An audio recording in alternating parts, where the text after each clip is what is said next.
Hello, my deep thinking poetry readers. Happy Friday.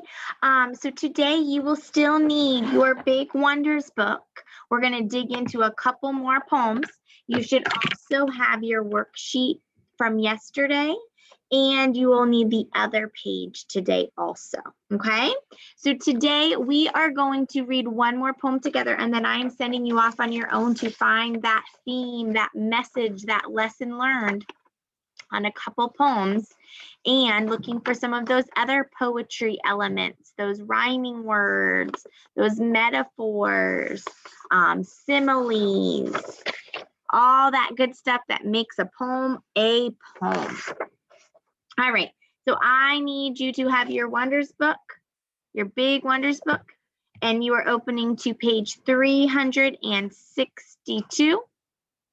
And you should see the title, The Brave Ones. So just by looking at, and mine looks a little shiny and hard to see, just by looking at the photograph, you can tell who are the brave ones. Who are they referring to as the brave ones in this poem?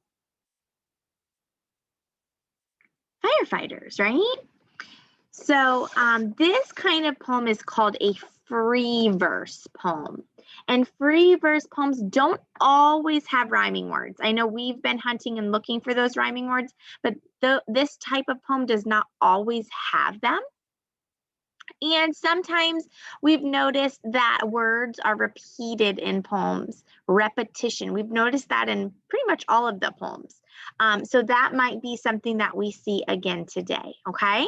So as we are reading, we are also kind of looking at our foldable, our poetry worksheet, and we are looking at box number 3 right now. So as we're reading it, they want to know if this poem has rhyming words or repetition. They want us to hunt for some verbs and nouns.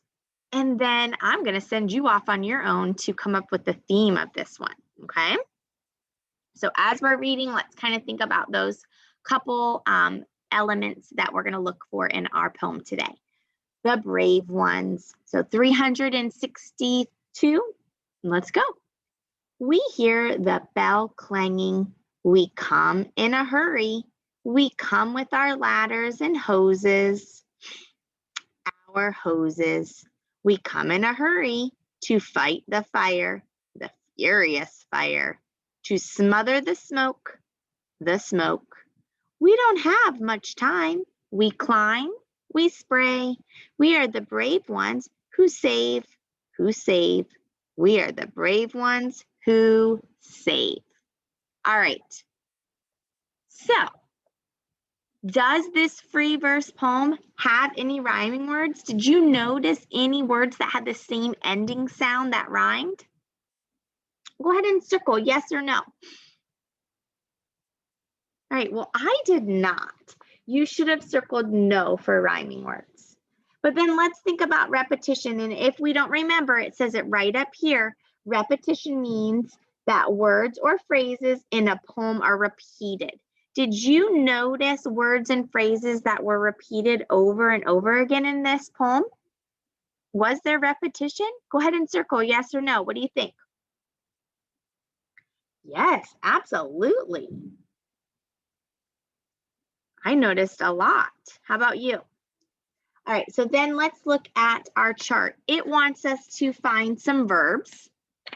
And we should be able to pull that into our back in our time machine. We've learned about verbs before.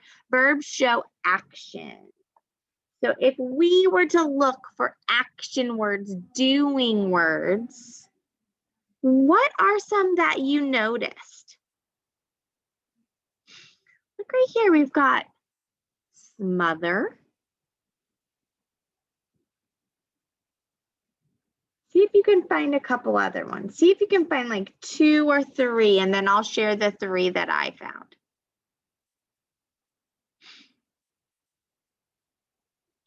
Now, the verbs are actually pretty much the jobs that these firefighters do. So they smother the smoke. What else do they do? They climb. That shows action. They spray. And they what? They save. Those, my friends, are all great examples of verbs. Okay? They also wanted us to look and find nouns. And you should be able to tell me right away that a noun is a person, a place, a thing, or they say idea. Okay? So if we were to come up with 4 different nouns, what do you think? Well, what are the things that firefighters use to help them in a fire? Well, let's see. We hear the bell. That's a thing, right? Oh, what about ladder?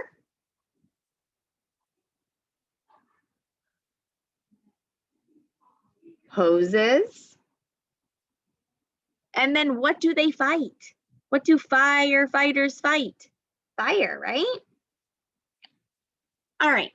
So I am sending you off now, my friends, to answer this last question on this page. What is the theme of this story poem? What is the theme? That is going to be your discussion post.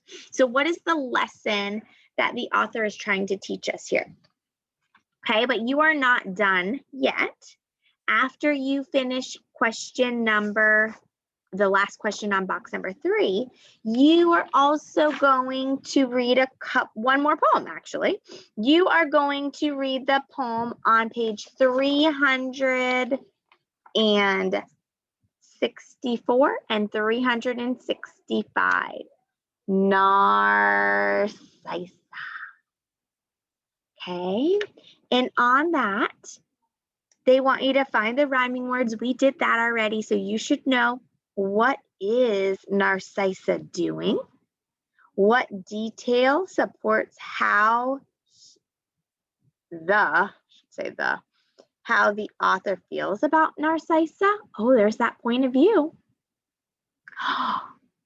Figurative language. That's right up our alley. We've been talking about that. So they want you to come up with some metaphors, and they want you to come up with some similes, okay? So you will finish box number 3, and then you will go ahead and read one more poem in our big book, answer boxes 4 and 5. And then don't forget also, you have not only that discussion post, but you've got your vocab quiz today, and you've got a quick little reading test where I'm going to have you read a poem and come up with the theme, the lesson learned. Okay? All right. Have a great Friday, and I'll talk to you soon. Bye.